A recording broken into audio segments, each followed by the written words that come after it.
plus de 3 décennies à la télévision francophone. Une droite, la droite, une autre droite, la droite. La WWF. No, monsieur! We've been hanging and banging, brother! La foule est en délire, the fool is in the liar!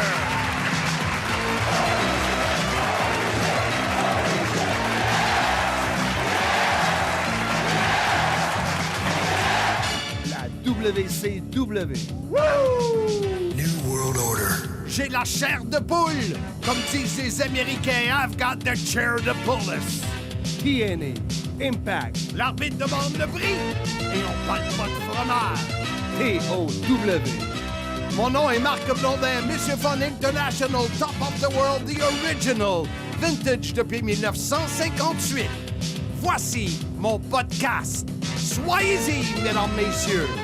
Une proposition de Patrice Maltais.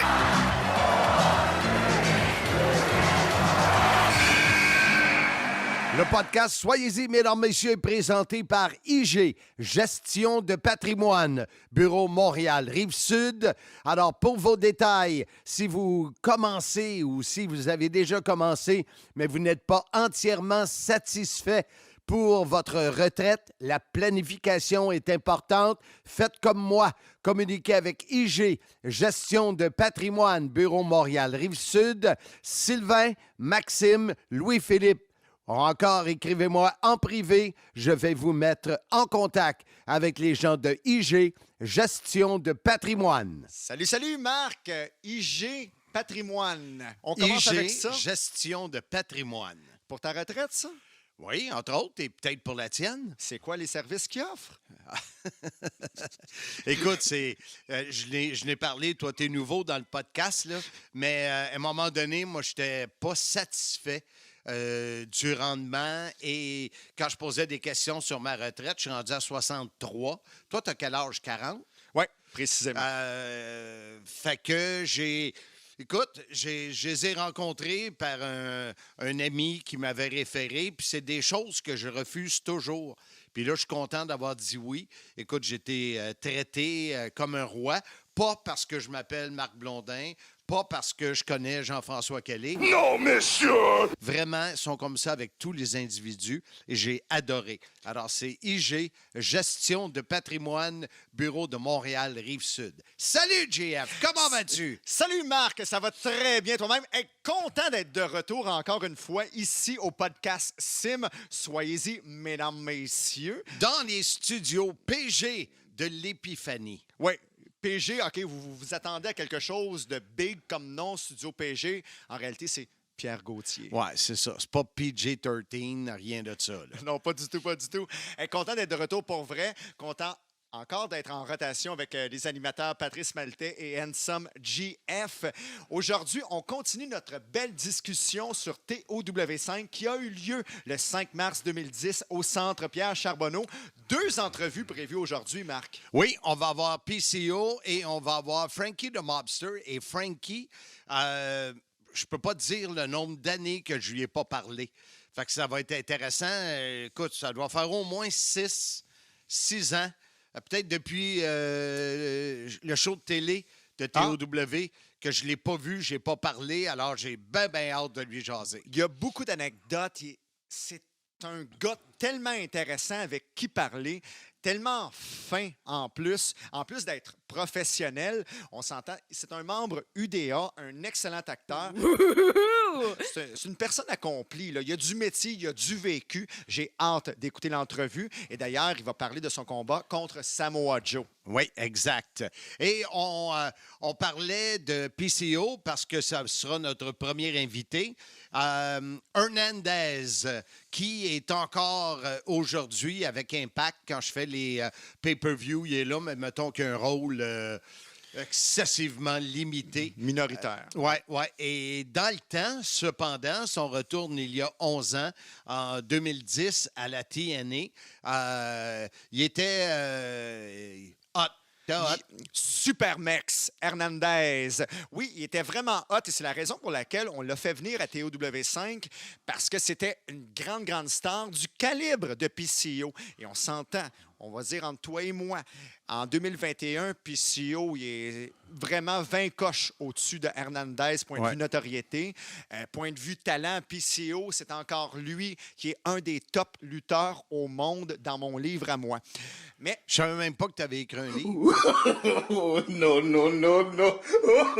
non, mais je suis pas comme toi. Moi, c'est vraiment un recueil de poésie à la maison. D'accord, OK, mais c'est comme ça que j'écris mes Mais c'est anecdotes drôle, de le lutte. mot poésie et PCO dans la même phrase. Ah, mais il est quand même cultivé, le gros. Culturé. Culturé, qu'on dit, c'est vrai. Mais PCO, pour vrai, j'ai eu des frissons, la chair de poule, comme tu dis. Non, Chair de Pullis. Et voilà.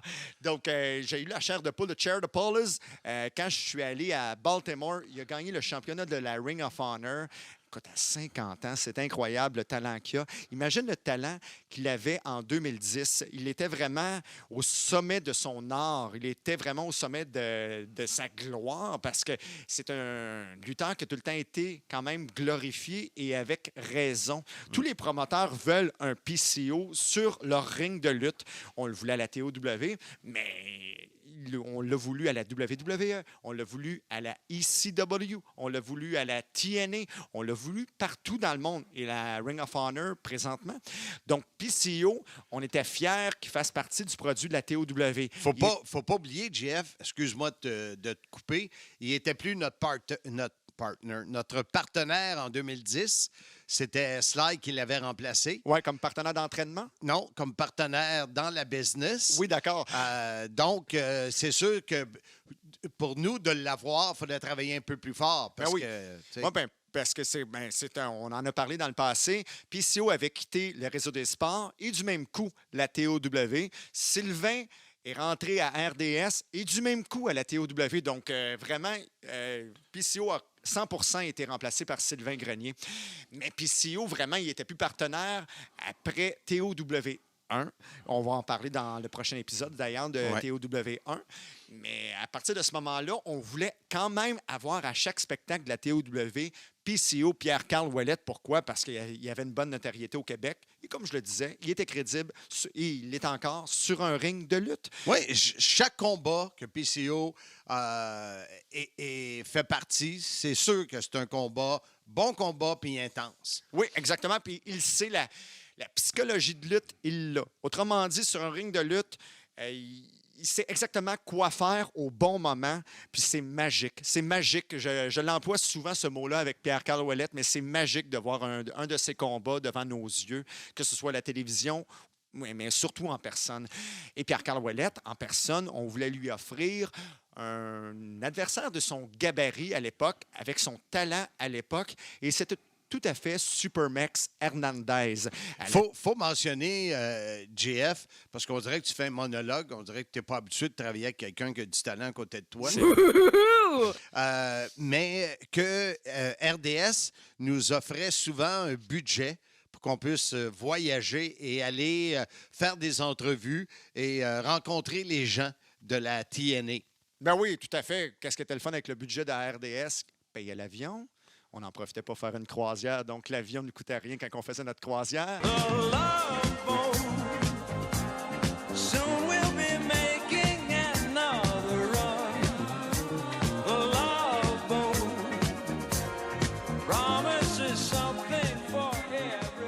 C'est ça.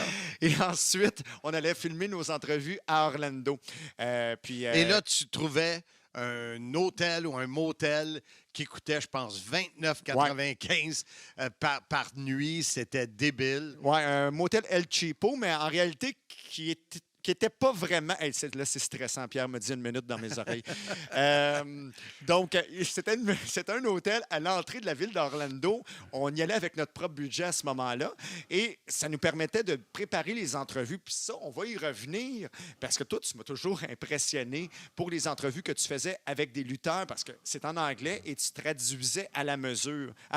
Donc, ça, c'est un podcast que je serais intéressé de faire avec toi. C'est-à-dire uniquement les entrevues que tu traduisais avec des lutteurs. leader du Ben, monde de la lutte professionnelle. Ça va me faire plaisir. Si tu es un peu meilleur que la semaine passée, je vais considérer ton offre. Ah, mais merci beaucoup. Est-ce que- Donc, on y va après la pause avec PCO qui va nous parler de ce combat-là à TOW5 le 5 mars 2010, c'est ça? Ouais, le 5 mars 2010, comme je le disais, Hernandez, très bon lutteur, PCO, encore meilleur. Hâte d'interviewer avec toi, Monsieur PCO.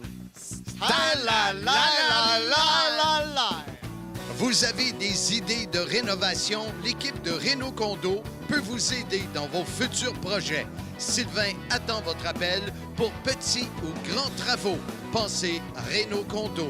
438-872-7686. 438-872-7686. Renault Condo va réaliser vos projets. Mesdames, messieurs, mon invité est Pierre-Carl Ouellette, PCO. Comment ça va, mon vieux chum? Ah, ça va super bien, Marc. Toi? Ça va bien. Écoute, j'ai Jean-François Kelly avec moi.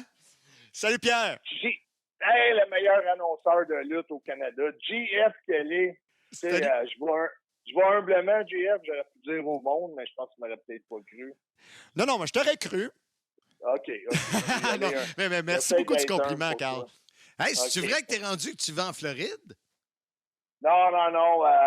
Mais tu sais, j'ai beaucoup d'amis là-bas. Puis c'est sûr que c'est quelque chose ça passe par la tête là, d'aller là-bas.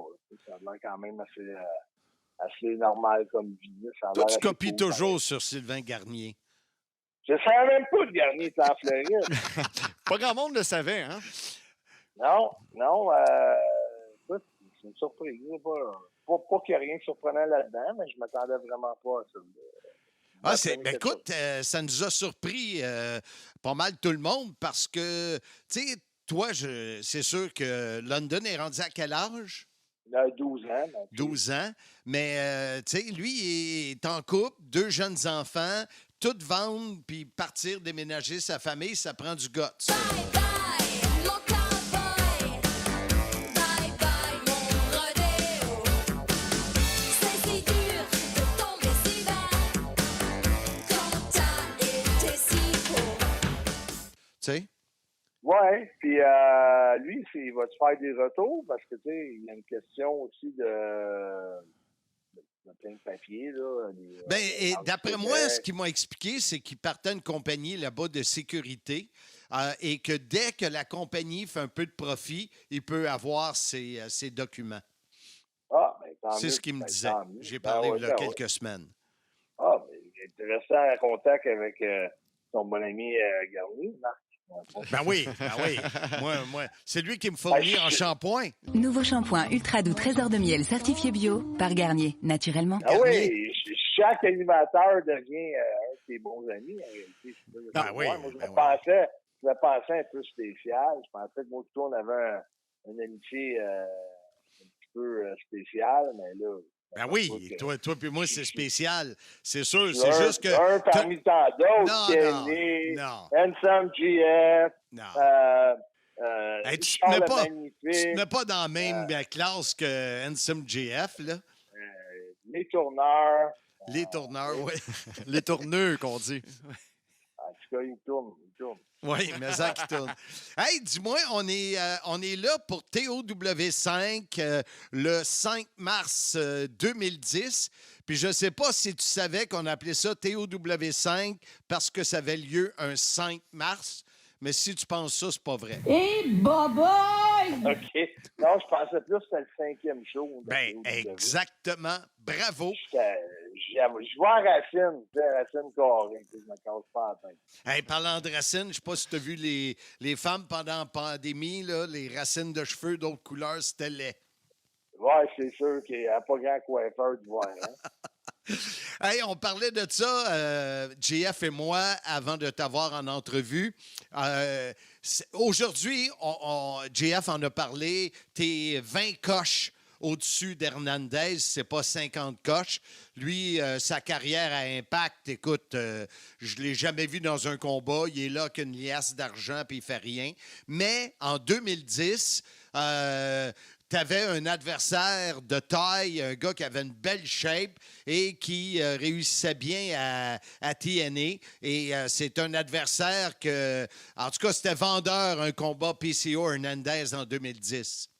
Ouais, ben moi, je trouve que oui. Moi, tu sais, j'aimais bien gros son style, un peu, tu sais, moi, pour avoir vécu à Porto Rico, un peu dans des districts assez défavorisés. Des fois, pas que je vivais là, mais tu sais, d'avoir à voyager au travers de ces districts-là, puis tu sais, ça me fait penser un peu à ça, là. C'est un petit peu gang de rue mexicain, si tu veux. Puis, tu sais, comme tu dis, c'est un grand bonhomme, 6'2", 6'3", 2,80, qui était très agile, tu sais. Ça faisait un bon match-up. Je trouvais que ça faisait un très bon match-up. Et puis, C'est Sio, vraiment j'aimerais ça ouvrir une parenthèse, si tu le permets. Tu parles des districts défavorisés. En tant qu'individu, est-ce que tu avais peur quand tu allais dans ce genre de district-là?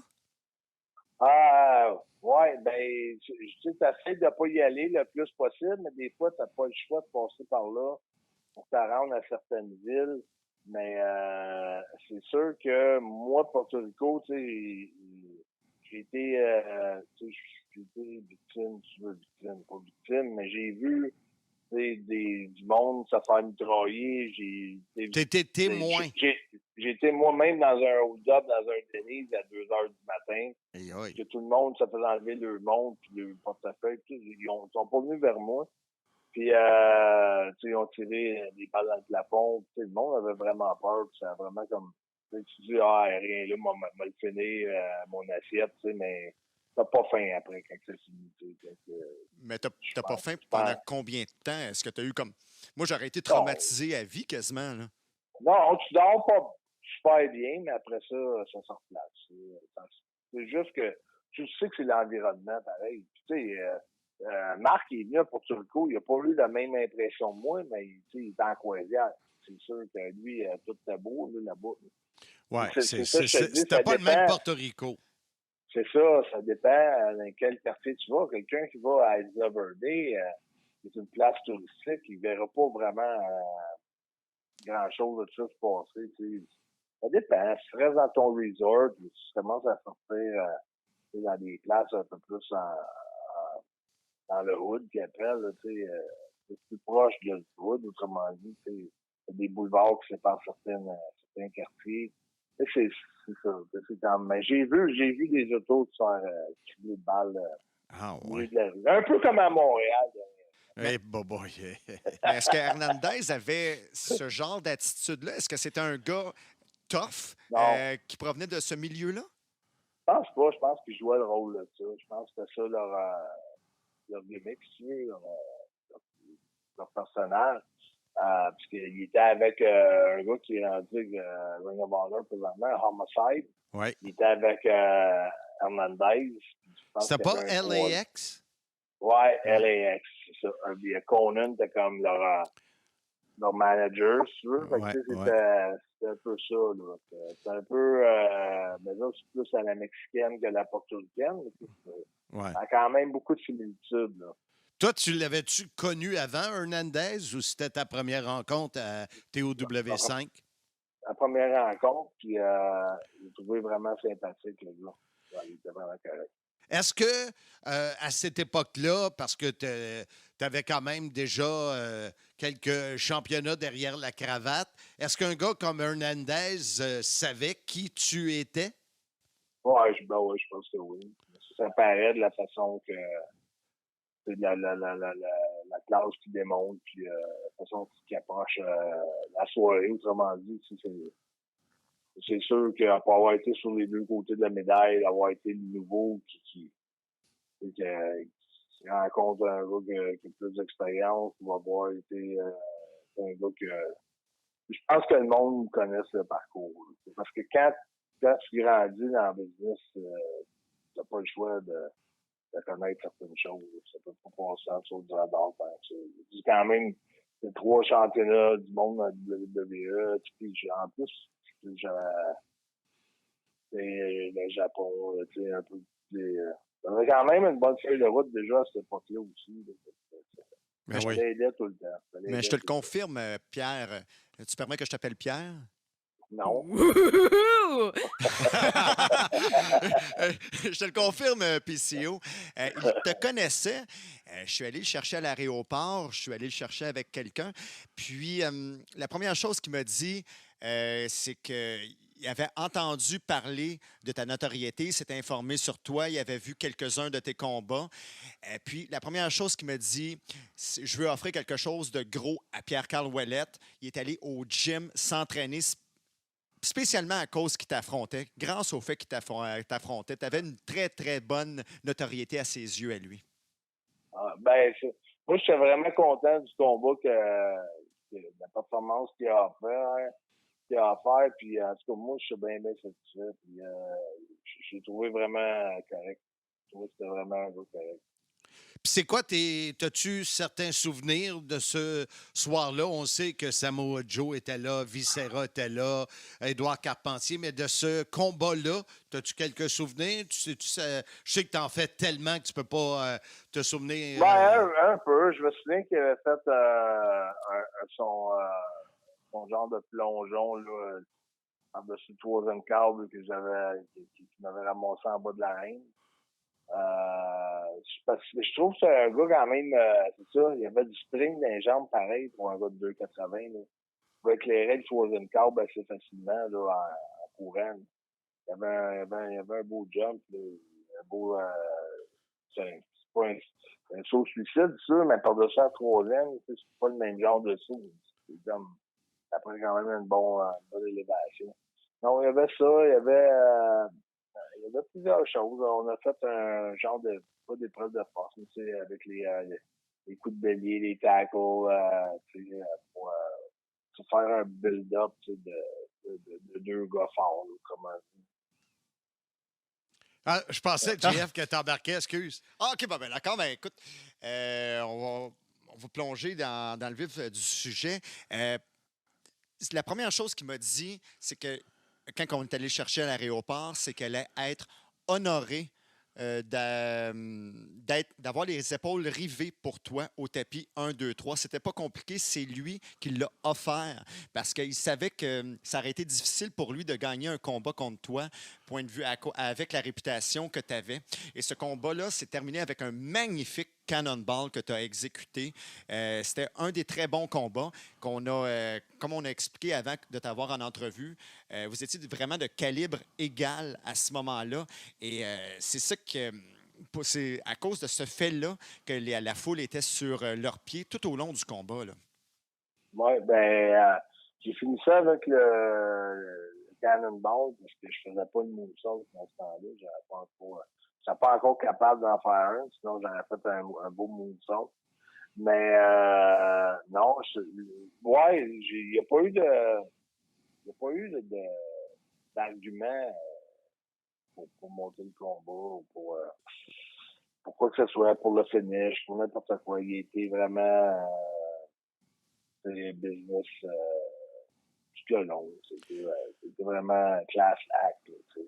Moi, c'est toujours quelque chose que j'ai de la misère à comprendre. Puis c'est arrivé avec la TOW, puis j'en ai entendu d'autres histoires. Tu sais, quand il y a des supposées vedettes qui arrivent, il n'y a pas question qu'ils perdent, même s'ils sont contre le local. Pourtant, tu sais, on sait que c'est de l'entertainment. J'ai toujours eu de la misère à comprendre ça, tu sais. Là, tu sais, quand tu fais, exemple, moi, je vais en Allemagne, je le sais, là, que si je gagne une coupe de combat, c'est pour perdre à la fin contre les plus grands champions de l'Allemagne. Tu sais que tu vas au Japon, tu vas gagner pendant peut-être les 2 premières semaines, en tout cas, puis à la fin, que ce soit le temps d'arriver dans 15-20 000 personnes au bout de Canard ou n'importe quelle autre grosse aréna, tu sais, il va falloir que tu mettes leurs top guys over. C'est un peu... c'est un peu la normalité, là, tu sais, que ça arrivé que j'ai vu des promoteurs, j'avais un gars en Australie qui vraiment, il voulait vraiment, tu sais, que j'aille en Australie, puis il voulait vraiment me pousser en Australie au-dessus de ces gars australiens. Ça arrive de temps en temps, mais tu sais, moi, en 2018, j'ai fait les Indies bord en bord des États-Unis. Puis, à part les compagnies qui veulent te faire revenir pour construire de quoi, c'est quand c'est un one-time dans l'année ou un 2-3 fois dans l'année, ça fait partie du boulot, là, ça fait partie de rien. Mais quand tu es avec Marc, une compagnie qui s'avère régulièrement, comme la WWE, Ring of Honor ou All Elite Wrestling, à un moment donné, tu essaies d'avoir quand même de te situer dans une classe où tu vas te mettre dans une position importante pour qu'à un moment donné, ton push fait que tu gagnes plus d'argent. Ouais. Si tu perds tout le temps, je te dis pas de refuser de perdre, c'est pas la bonne manière de faire. C'est soit que à un moment donné, tu rencontres les dirigeants, tu n'es pas content de la façon dont les choses se passent, tu vois c'est quoi leur réponse. Mais tu sais, je pense que l'importance de ce que j'ai appris de mon expérience, c'est de faire toujours ce que la compagnie veut que tu fasses. Et si tu n'es pas content, ben, tu peux donner 2-3 mois d'avis ou un mois d'avis de départ. Puis tu sais, tu t'en vas dans l'indie, puis tu sais, tu fais ton affaire, tu essaies de monter ton hype, ton buzz alentour de toi, puis tu essaies de te négocier une position plus favorable. C'est une question de comment tu fais les choses. C'est arrivé le soir même, tu dis, tu sais, je l'ai vécu pour le vrai, là, je l'ai vécu avec des plus gros noms, là. Je me souviens, à Ottawa, j'avais quand même un match avec des anciens champions du WWE, du monde. Puis, quand le promoteur a dit qu'on veut que PCO gagne, ça a été quand même pas facile à passer. Là, ça a pris une intervention, ça a pris ci, ça. Ça a été tough. Ça a été tough à passer ça. Puis CEO, j'aurais une question parce que j'essaie de m'en rappeler, je m'en souviens pas présentement. Peut-être que toi, tu t'en rappelles pas également, mais le 5 mars 2010, c'était la date du spectacle de TOW5. Te rappelles-tu à quel endroit se situait ta carrière à ce moment-là, du point de vue international? Est-ce que tu étais en train de voyager à travers le monde à ce moment-là? Puis est-ce qu'on était chanceux de t'avoir à cette date-là précise pour la TOW? Tu es toujours chanceux de l'avoir. Moi, c'est sûr. Ouais, ben, 2005, 2010. 2010, ouais, 2010, ben, ça faisait... J'avais revenu d'une longue... Ben là, j'avais fait Porto Rico pendant un grand bout de temps, une autre fois. Là. Je suis allé en 2000... Non, quand j'ai vu Max, en 2005, on s'est vu, Max. Ouais, 2004, là, autour de ça. 2004-2005, je pense que c'est 2005. Après ça, j'ai fait des tournées dans le New Jersey. J'allais faire pas mal d'affaires avec des favoris dans le Maine. En Maine, le New Jersey. On faisait pas mal de shots dans le nord-est américain. Et puis, je sais qu'en 2009, j'ai fait un try-out pour Vince. Fait que au Connecticut, j'avais rencontré John Laurinaitis au headquarters de WWE à Stamford, Connecticut. Mais je pense que 2010, non, c'est quand même, je te dis, point de vue carrière, c'était pas un temps facile pour moi. Mais en 2009, quand même, je m'en rappelle, Carl, en 2009, tu étais champion par équipe à la TOW. Donc, te rappelles-tu avec qui tu étais champion, justement?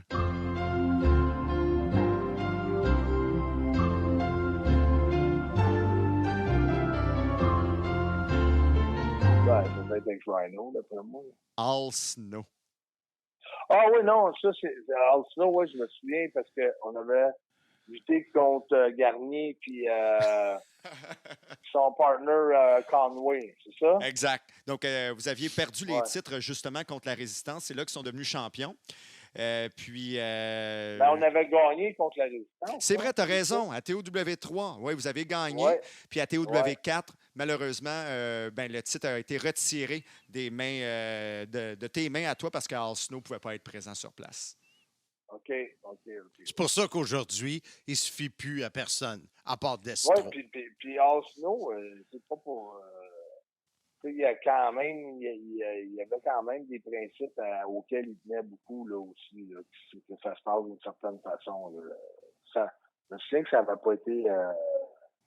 ça n'a pas été super facile comme avec Hernandez, match par équipe ensemble. Mais ça, j'aime mieux pas qu'on embarque là parce qu'on veut se garder du stock pour parler des autres TOW. Écoute, PCO, merci beaucoup de ton temps pour nous avoir parlé de TOW5. Et je te rappelle, ça sera pas long pour parler de TOW1 et ton combat face à Rhino, l'équipe PCO contre l'équipe Fun. Avec Roger Brula, right? Hey, c'est vrai. Fait que tu me compteras ça le prochain appel. Ouais, mec, tu m'envoies mon chandail Sim. Give me a hell yeah! What? What? Ben, je t'en ai envoyé un médium puis t'es insulté. Même pas. Quelle grandeur tu veux pour le vrai? L'extra large. OK. Oh, Avec les manches découpées, par contre. Non, mais tu peux me l'envoyer à manche longue. Là. Par le temps que tu vas me l'envoyer, je vais l'avoir pour l'hiver. Nous filons sur la neige blanche en ce beau jour de dimanche à travers les sapins verts. C'est l'hiver, c'est l'hiver, c'est l'hiver. Merci, PCO. Merci, les boys. Bye-bye. Le podcast Soyez-y, mesdames, messieurs, souligne l'appui de Pneus et Mag Côte-Saint-Louis sur la rive nord de Montréal. Mon choix en matière de pneus et mag. Le plus gros inventaire de pneus et mag neufs et usagés des Laurentides. On parle ici de plus de 5000 pneus d'occasion en stock. Tu cherches des pneus, des roues, c'est la place. Vous verrez que notre équipe est de loin la meilleure dans le domaine. Rapidité, efficacité, sans oublier les sourires. Demandez un prix en communiquant au 450-437-9771. Rapidité, efficacité, sans oublier... Les sourires. C'est Tu vrai. l'aimes, cette pub-là, hein? Mais pas seulement la pub, j'aime le commerce en tant que tel. Je suis allé voir, puis c'est vrai. Là. Pour vrai, ouais. là, c'est une bonne recommandation que tu fais aux auditeurs de ton podcast. Allez-y en grand nombre. C'est quoi la place? C'est où déjà, Marc? C'est Pneus et Mag Côte-Saint-Louis. Merci du C'est à rappel. Blainville. Et j'ai envoyé mon chum, le nouvel arbitre de l'heure dans le monde de la lutte au Québec, Oui. Serge Coutu. Oh yeah! Oui. Et puis, lui, il a un corbillard. Il y avait des pneus assez dangereux. Je savais pas que ça existait, des pneus qui ont été comme collés. Parce que un corbillard, ça roule pas gros, mais lui, il ne sait pas. Puis là, il s'en va en voyage, en tout cas, toute une expérience. Puis il avait besoin de 4 bons pneus. Je l'ai envoyé voir Stone Cold de Blainville, mon ami Stéphane. Puis il a fait un bon deal. Il était très content. Ben, tant mieux, tant mieux. Donc, lui, un corbillard, Serge Coutu. On a parlé de cercueil. On va parler maintenant d'un autre combat qui a eu lieu à TOW5. Samoa Joe contre Frankie the Mobster, que vous connaissez maintenant sur le nom de Beast King au Québec présentement. As-tu des nouvelles de lui? Ça fait tellement longtemps que je ne l'ai pas Il vu. lutte encore un des plus crédibles, définitivement dans mon top 5 à moi, en tant que lutteur québécois, à avoir sur un show de lutte. Là. Parce que c'est sûr Définitivement. qu'on va lui parler parce que c'est notre invité qui s'en vient. Mais écoute, moi, je me demande comment il a passé au travers de la pandémie puis tout ça. Là. Frankie the Mobster, Beast King, même pas peur pour lui. J'ai regardé par vidéo parce que je travaillais durant les derniers spectacles auxquels il luttait. J'ai regardé les vidéos. Il n'en a pas perdu, même qu'il en a gagné. Physiquement parlant, il est toujours aussi impressionnant. Si tu t'en fais pour sa santé est très bonne visuellement parlant. J'ai très hâte d'ailleurs parce que... Visuellement parlant. Visuellement parlant, parce que Son look? Son look. Donc, j'ai écouté le vidéo, puis son look, vraiment, là, il est hallucinant, comme ça l'a toujours été. D'ailleurs, on va mettre la table pour son combat contre Samoa Joe à TOW5. C'est le fun que tu dis ça. J'ai faim. Ah, Quand écoute, tu dis on va mettre la mais table. t'as faim de l'entrevue que tu vas faire avec Ouais. Frankie the Mobster, d'ailleurs. Aussi. C'est ça que je pense. Hein? Fait que Samoa Joe, tu m'as rappelé des souvenirs comme quoi il devait être à TOW4. 3.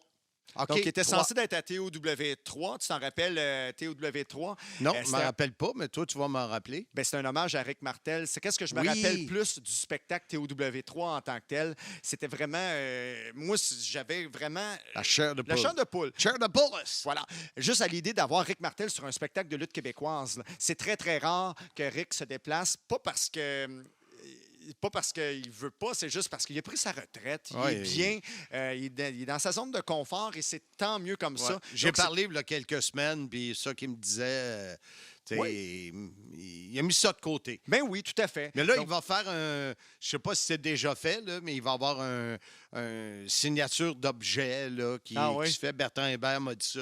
Ils ont réussi à le convaincre pour ça. Puis je suis posé d'aller luncher avec. Fait que Ben, tant je mieux. t'en donnerai des nouvelles. ben, tant mieux. Mais à TOW... Donc, Ouais. donc, il devait être là, Samoa Joe, à TOW3. Ah oui, oui, contre, vas-y. justement contre Frankie the Mobster. OK. Puis, ah oui, mais là, j'imagine que là, tu dis ah oui parce que tu t'en rappelles. Ouais, hein? ouais. Donc, le matin du spectacle, autant à toi qu'à moi, l'agent des lutteurs de la TNA s'appelait Bob Ryder. Qui est décédé récemment. Tout à fait. Ben, récemment, il y a quelques années. Tant que ça? Oh, Peut-être un an. peut-être il y a 2 ans, 1 an ou 2. Ben, avant la pandémie, du moins. Vas-y, je vais te trouver ça. Fais tes recherches sur qu'est-ce qu'on appelle Google. Mais Bob Ryder nous avait envoyé un texto autant à toi et à moi pour nous dire Joe fucked up. What the fuck? Tout simplement. C'était le. Puis là, je me demandais OK, qu'est-ce qui se passait avec ça. Et il a dit ben, il s'est pas réveillé ce matin. OK, c'est bon. Puis moi, j'étais quand même assez frustré de la situation. Puis en plus, j'étais au Vermont au moment que je recevais le texto parce que j'avais Jay Little dans la voiture. Donc, à ce moment-là, on s'est dit, bon, ben, qu'est-ce qu'on fait? C'est la journée même du spectacle. Là, je pense que tu as l'information pour Bob Ryder. Il est décédé le 24 novembre 2020. Ah, OK, Ça fait quand pas si même. longtemps que Ça ça. fait pas si longtemps que ça. Je pensais que ça faisait plus longtemps que ça, mais un bon monsieur, Bob Ryder. Vraiment, il a été d'une aide incroyable pour la coordination du talent C'est de la ça. TNA vers la TOW. Donc, on reçoit un texto et on se demande quoi faire à ce moment-là parce que c'est la journée même du spectacle. On n'est pas habitué, mais pas du tout, à ce qu'un lutteur prévu sur le spectacle qu'il ne soit pas là et qu'il nous avertisse la journée même. Donc, on avait fait appel à Beef Wellington, un lutteur québécois, pour affronter Frankie the Mobster à TOW3. Après le TOW3, la TNA a dit OK, on vous rembourse l'avion. Évidemment, on ne paye pas le salaire de Samoa Joe. Et la fois suivante, on vous paye son avion et on vous paye son salaire en guise d'excuse. Donc, à Wow. TOW5, il était venu gratuitement. C'était bien, mais en même temps, c'était pas la TNA qui payait son salaire à TOW5. C'est lui qui venait bénévole parce OK. que c'est lui qui avait fait l'erreur. Ouais. Donc, qu'il ne s'était pas réveillé ou qu'il avait oublié que c'était cette journée-là. Wow. Donc, on avait tous peur qu'il soit de mauvaise humeur parce que Samoa Joe, ça ne lutte pas gratis Non, normalement. non, c'est là. sûr, c'est sûr. Fait que, on avait peur, mais il s'est présenté quand même avec une bonne force mentale, je vous dirais, une force avec la Une même bonne mentalité. attitude. Oui, une bonne attitude avec la même attitude qu'il a d'habitude pour un combat. Donc, moi, je l'ai booké 2 fois à ce moment-là, Samoa Joe. Un peu plus tôt avec Marc Le Grizzly pour un événement qui s'appelait Madness. On l'avait booké contre Kevin Steen. OK. Puis, il avait adoré son combat contre Kevin Steen. Et c'est avec ce souvenir de qui est maintenant Kevin Owens. Et c'est avec ce souvenir-là qu'il avait l'attitude quand il est venu à Montréal pour affronter Frankie the Mobster parce qu'il savait que la lutte québécoise était crédible, principalement grâce à Kevin Owens, Kevin Steen. Donc, en affrontant Frankie the Mobster, il a voulu être quand même très, très, très généreux. Il a été généreux sur le ring de lutte avec Frankie the Mobster. Mais qu'est-ce que je me rappelle le plus de lui, c'est vraiment le fait qu'on avait vraiment peur qu'il arrive avec une mauvaise attitude, mais finalement, c'était un charme travailler avec lui. Là. Fait qu'on va voir qu'est-ce que Frankie a à dire, lui. Hein? Oui, tout à fait. Donc, mais tout d'abord, j'aimerais entendre notre commanditaire Martin Henry. Puis moi, je choisis Tony. Garage Martin-Henry, mon choix sur la rive nord de Montréal. Pour tous les services mécaniques automobiles et moto. Et ceux de Monsieur Fun, c'est une équipe attentionnée, honnête et surtout serviable. Pour vos besoins en mécanique générale, faites comme moi. Communiquez avec Martin ou Tony sur Facebook, Garage Martin-Henry ou encore au 450-433-0223. Alors, tel que promis en entrevue, Marc-André Boulanger, qu'on appelait dans le temps Frankie the Mobster. Là, on m'a dit que tu avais changé de nom. Oui, absolument. Je voulais être versatile au niveau de mon identification. C'est une évolution, tout simplement. Je m'appelle maintenant The Beast King FTM. J'ai voulu garder les initiales de Frankie the Monster, mais le personnage devait évoluer. Il y avait beaucoup de déceptions dans ma vie, de colère, de frustration, de rage. Et j'ai voulu projeter ça dans ce que j'interprétais quand je faisais mes apparitions dans le ring. Et ça a vraiment été un changement drastique d'implosion au niveau caractériel. Je pense que ça marche vraiment. Quoique ce que le personnage a joué dans le temps de la TOW restera toujours un coup de cœur. Il y a toujours un lien d'appartenance très profond vers ce personnage-là, puis ce qu'il a pu m'apporter dans ma vie. Puis toi, Marc-André, comment t'as passé, je te parle vraiment à titre de lutteur, comment t'as passé à travers la pandémie? Comment je te dirais, en tant que lutteur, il a fallu que accepter le fait que je mettais cette passion-là, ce bonheur-là, cette exutoire-là de côté, parce que de tourner le fer dans la plaie, disons-le tout simplement, aurait été que d'alourdir mes jours. Puis j'ai réussi à trouver des portails extérieurs, outre que la lutte, pour essayer de m'apporter mon sentiment d'accomplissement artistique. Mais ça m'a manqué immensément. Et le fait que j'ai eu la chance de lutter maintenant sporadiquement depuis le retour des galas a vraiment été comme une bénédiction, si on veut. Est-ce que la pause a été bénéfique ou si ça a été au contraire, ça a été difficile le retour dans le ring? Le retour dans le ring a été relativement difficile pour une pléiade de raisons. J'avais perdu... C'est la première chose qui m'a vraiment marqué et frappé. Le sentiment d'organisation et de structuration psychologique d'un combat. OK. Le fil historique, la manipulation des émotions qu'on doit projeter au public et la mémoire, tout simplement, la mémoire de structure d'un combat était complètement disparue. Ça m'a vraiment beaucoup frappé. Mais au niveau physique, je dirais que ça a eu son bon côté. Ça m'a permis de récupérer une multitude de blessures que j'avais, que je traînais depuis fort longtemps. Mais l'âge, à l'opposé de tout ça, a quand même pris un peu le dessus. Je dirais que donc, il y a une espèce d'ambiguïté, mais ça se balance. Tout va bien. Alors, les gars-là, jusqu'à maintenant, je reprends 3 la bête et tout fonctionne bien. Ah, ben ça, c'est de bonnes nouvelles. Écoute, notre émission, notre podcast de cette semaine, c'est sur TOW5. On parle du 5 mars 2010 au Centre Pierre Charbonneau. Et avec JF, on a mis un peu la table sur ton adversaire qui était Samoa Joe, qui devait venir à TOW3. Ça n'a pas marché. Finalement, on a eu un freebie parce qu'il nous avait laissé tomber, pour ne pas dire chier des mains. Et il est arrivé à TOW5, puis on se demandait, comme il n'était pas payé, tu te souviens-tu comment était son attitude à TOW5? Moi, j'avais déjà eu affaire à travailler avec Joe dans le passé pour d'autres promotions québécoises, dans le cadre d'activités de d'autres promotions. Et loin de moi l'idée de te dire que c'est un grand ami à moi, mais je te dirais qu'on s'était toujours très bien entendu au niveau professionnel.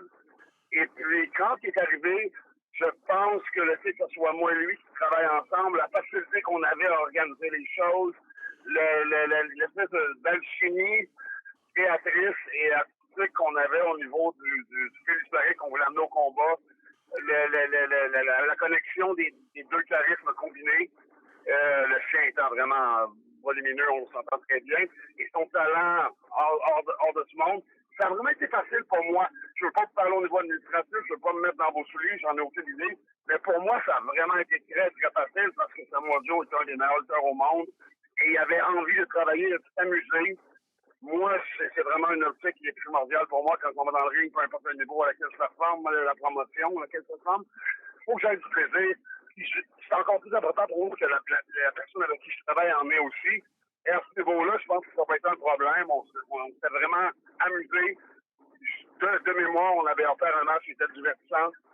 Puis, non, ça avait vraiment été ça avait aucunement été problématique, de dire. Quand j'ai parlé avec JF, il me disait que selon lui, ses souvenirs qu'il avait, ben, Joe est arrivé avec une bonne attitude, ce qui nous avait agréablement surpris. Donc, ça complète ce que tu dis. Mais vous êtes quand même deux lutteurs de gabarit complètement différents. On le sait, toi, la shape que tu as découpée au couteau, un peu comme la mienne. On a tous le couteau à beurre, c'est pas pareil. Et celui de Joe qui est surprenant quand il lutte, mais son look, au premier look, tu sais, c'est pas un Frankie the Mobster, mettons. Il n'y a pas un physique il n'y a aucunement un physique de culturiste ou même Exact. de fitness. Mais moi, Samoa Joe, il franchit le rideau de par sa présence, sa prestance, son charisme. On parle de gabarit, donne-moi un petit instant. De par son gabarit, c'est quelqu'un qui est quand même très massif, très imposant. Oui. Et le fait qu'il soit pas, justement, découpé au couteau, c'est un look un peu plus old school, vieux jeu de lutteur qui ramène au vieux temps des colosses et des messieurs qui étaient tout simplement des gros bonhommes. Et dès qu'il se met à lutter, il y a un athlétisme hors de ce monde. Même pour un gars qui a un physique semblable au mien ou même un cruiserweight. Alors, l'esthétique de Joe et la gueule qu'il a, la gueule qu'il fait quand sa musique joue et traverse le rideau, c'est outrepasser peut-être les petites livres de trop qu'il pourrait avoir et dès qu'il se met à frapper sur les gens, on y croit. Alors, non, c'est sûr qu'esthétiquement, on n'est pas pareil, mais je pense que ultimement, ça a transcendé ça. Puis le monde a pu voir que c'était juste deux espèces de fruits qui se tapaient sur la gueule à qui mieux mieux. Puis quand tu dis que Samoa Joe, il a pas un look old school, s'il embarque dans ce type-là, toi, t'embarques dans une ride gratuite, le free ride, dans le old school, là, si le besoin s'en fait sentir. Ah ben oui, moi j'adore. Moi j'ai réalisé que quand j'ai commencé à lutter, on parle de ça il y a pas longtemps, je m'étais dit, moi je veux pas faire comme la génération dans laquelle que je viens rejoindre dans la lutte québécoise et même dans la lutte générale. Je voulais innover, je voulais faire de quoi de particulier, transcender dépasser les lignes créatives et qui étaient établies à ce moment-là. Mais plus le temps passe, plus je m'appuie, je dirais, sur ma formation de comédien. Et j'ai réalisé avec le temps que moi, ce qui comptait primairement pour moi quand je performais, c'était cette connexion-là, différente, organique que tu peux avoir avec le public. Et je pense que c'est la base de la lutte. Ça dépasse les prouesses athlétiques que j'ai à faire. Et c'est, à certains endroits, je trouve un peu perdu. Je me base pas sur mes performances athlétiques, mais bien sur mes performances de connectivité émotive avec mon public et avec mon adversaire pour donner le meilleur produit possible. Et je pense qu'à ce niveau-là, je reste au trou. Pour moi, je le fais pour les gens et surtout avec les gens. Je pense que c'est ça, si tu veux, pour moi, à mes yeux, être old school. Et le travail de ce 5 mars-là, est-ce que tu as des souvenirs précis face à Joe? On avait commencé à discuter. Comme je t'ai dit, c'est très simple. Là, il était question au début, il voulait structurer quelque chose. Moi, j'ai écouté, je lui ai fait une suggestion. Puis il a un espèce de sourire qui est venu au coin des lèvres. Il a dit, OK, ça va être facile, là. Parfait, regarde, on va faire ça comme ça. En aucun cas, ce qu'il y avait je suis pas quelqu'un qui est très nerveux. Je pense que tu peux toi-même en mettre la preuve en disant là, que tu m'as vu aller préparer un combat. Pour moi, c'est pas très, très difficile. Et je dis pas ça de façon prétentieuse. C'est que je suis à l'aise dans mes moyens et j'ai confiance dans les moyens que je peux amener. Et Samoa Joe tout aussi. Si tu trouves une ligne directrice sur laquelle les deux peuvent se diriger, alors c'est vraiment, vraiment facile et ça a été le cas avec lui. On a terminé le combat, on était les deux au sol, puis on en riait, puis on en souriait. un grand sourire sur la gueule. Pour moi, c'est un sentiment d'accomplissement total. Et JF Kelly me rappelait que c'était le plus gros de tous les TOW en termes d'assistance. On a frôlé le 2000 lors de cet événement-là, qui était une belle carte avec Viscera qui était là contre Steve Rush, etc., etc. Fait que, hey, tu te rends compte, Marc-André, ça fait ce show-là fait déjà plus de 11 ans. C'est magnifique et néanmoins triste par la même occasion. Ben parce oui. que c'est une claque d'âge sur la gueule. Mais moi, TOW, et je ne dis pas ça parce que c'est mon ancien patron, tout simplement parce que c'est la simple et pure vérité. Pour moi, ça a été la partie de ma carrière de lutte où j'étais vraiment près de ce que je voulais faire au niveau de lutte.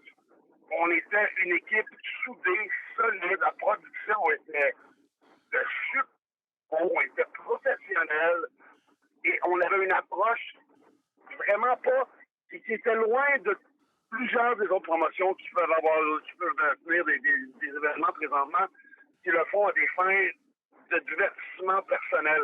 Ouais. Tout le monde dans notre organisation voulait bien sûr se divertir, mais on y allait avec une passion professionnelle qui, jusqu'à maintenant, dans mon expérience, n'a pas été égalée au États-Unis. Écoute, je te remercie pour ces mots-là, parce que ça a été des années aussi pour nous. Je peux parler, en tout cas, pour moi, c'est sûr. La déception a suivi suite à ces nombreuses années-là. J'ai pris quelques années de break, mais là, on dirait que la passion est revenue, puis ça va super bien. Et je vais te communiquer avec toi sous peu, parce que je suis à préparer un événement pour lancer mon livre et qui aura lieu en même temps que le premier anniversaire de mon podcast, le Soyez-y, mesdames, messieurs. Je te tiens au courant. Marc-André, un gros merci pour ton temps aujourd'hui et merci pour tout ce que tu as fait pour nous. Ben, merci à toi de m'avoir laissé la chance de le faire. Attention à toi. Toi aussi, mon chien. Bye-bye. Bye-bye. Le podcast Soyez-y, mesdames, messieurs, aimerait souligner l'apport de Transform Exact et son président fondateur Alain Brochu pour son appui. Transform Exact, impressionnant. www.transformexact.com, imprimeur professionnel spécialiste en sérigraphie et impression numérique grand format. Transform Exact à Montréal, 514-324-4960. Et vraiment, Marc, là, quelqu'un a entendu ton message et trouvé ça chien. Comment ça? Ben, quelqu'un qui pourrait nous soutenir, puis il y a quelqu'un qui t'a envoyé une gaine par la poche. Ça, c'est chier, c'est plus que chier! J'en reviens pas. T'es tellement épais. Moi, je J'en pensais reviens que tu pas. me dirais, parce que toutes les fois que je l'écoute, je me dis, message privé, Messenger, c'est pas mal pareil. Là. Ouais, c'est ça. Mais regarde. Mais c'est Marc, ça a été un plaisir pour moi. Mais c'était le deuxième épisode que je faisais du CIM, mais en réalité, c'est la partie 2 de TOW5. C'est un plaisir pour moi d'être ici dans les studios de Pierre Gauthier, qui est quand même un réalisateur formidable. C'est pas vrai qu'est-ce que tu disais sur lui. Pour vrai, j'ai adoré travailler avec.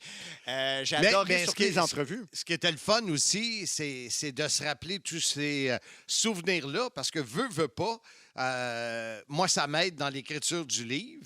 Et puis, il y a des lumières qui allument. Ouais. Tu sais, ce qui est assez rare dans ma vie. Là.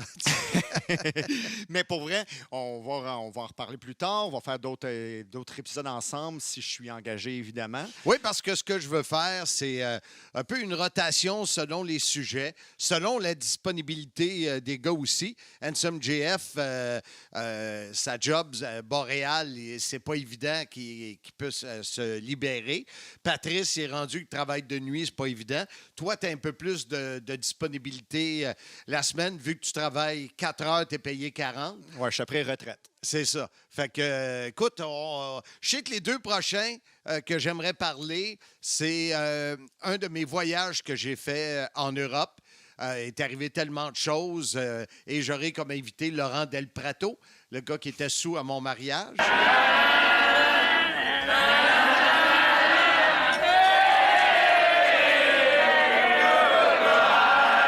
mais c'est les spectacles que tu animais live pour Ouais. la foule. Ouais. Donc, que tu commentais plutôt pour la foule en direct. Là. Ouais. On entendait tes commentaires tout au long des combats. Oui, et d'ailleurs, ça va être ça à mon spectacle de lutte au mois de mars prochain. Ah, ça, c'est bon. Ouais, ça, c'est ça bon. va être le fun. Occasionnellement, je trouve ça vraiment le fun. Et l'autre, c'est un sujet que tu as abordé, je ne sais pas si c'est cette semaine ou la semaine passée, mais c'est comment ça se passait quand je partais en 87 prendre l'avion pour aller faire les entrevues. Tu en as parlé Oui, tantôt, tout à fait. récemment en tout cas. parce Fait que moi, ça va être un des sujets. Fait que ça se peut bien que les 2 prochaines semaines, ça soit toi aussi, là, on verra. Juste pour un tease, là, je vais ouvrir une parenthèse, ça ne sera pas trop long. Qu'est-ce qui est le fun avec Marc? Je le faisais aussi avec Benoît Cossette à l'époque, plus tard, à la Ring of Honor. C'est que, j'ai une anecdote concernant la WCW, c'est qu'à Chicago, exemple, j'allais chercher des lutteurs, tu ne savais pas qui j'allais chercher. Puis là, je disais, OK, ben on a Evan Karagias, exemple. Là, Marc me dit, ben OK, qu'est-ce qu'il faut que je dise? Je ne sais pas, débrouille-toi. Et tu te débrouillais très bien, ça sortait super bien. Tu t'as fait en anglais, traduction instantanée. Tu m'as tout le temps impressionné là-dessus et j'ai très hâte d'entendre tes anecdotes là-dessus. Bon, ben si tu n'es pas là comme animateur, tu vas être là comme auditeur. Tout à fait, Marc. Alors, sur ce, on dit soyez-y, mesdames, messieurs. Hey, Marc, quoi? Tu connais-tu